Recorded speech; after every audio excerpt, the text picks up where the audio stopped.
there, 5-6. In our lives, being courageous isn't something that just happens. It's something that we must choose to be. And it's hard to do when we feel alone or afraid. So, continuing on what Mr. Andy talked about last week, we're going to be talking about a guy in the Old Testament named Gideon. And his story will help us see that we aren't actually alone when we are fearful. God himself wants to give us courage and strength to obey as we accomplish great things for him.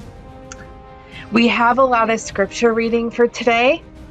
We're going to start reading Judges 6, verse 7 through 27, then jumping over to chapter 7, verses 1 through 11, and then chapter 8, verses 22 through 23.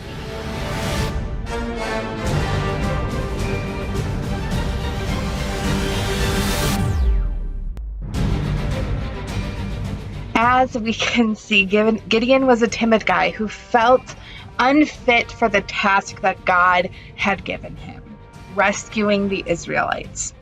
Gideon needed lots of reassurance from God that he really could do what God was asking him to do. So let's explore these passages to see how Gideon ultimately trusted God and moved forward with the task God had given him. That brings me to my first point. It takes courage to obey God's directions.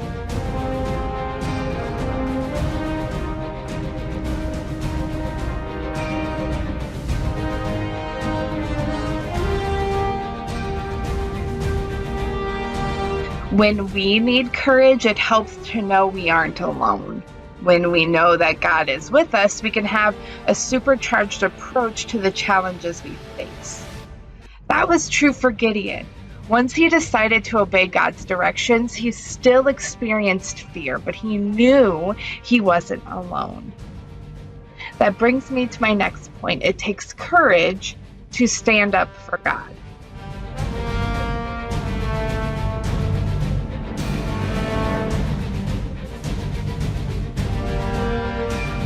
Even though Gideon, in his fear, destroyed Baal's altar at night, he still obeyed God's command.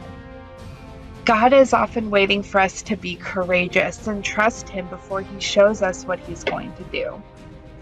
God was getting Gideon ready for the huge assignment that was ahead, saving the Israelites. Then God asked Gideon to take an even bigger step of courage to battle the Midianites with a very small army. That brings me to my next point. It takes courage to trust God's plan.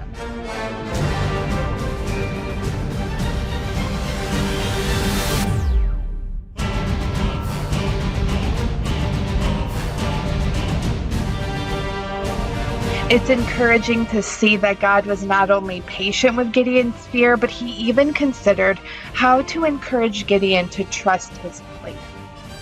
God gave Gideon the victory over the entire Midianite army using just 300 warriors, ram's horns, and clay jars. That brings me to my next point. It takes courage to be humble and give God the glory.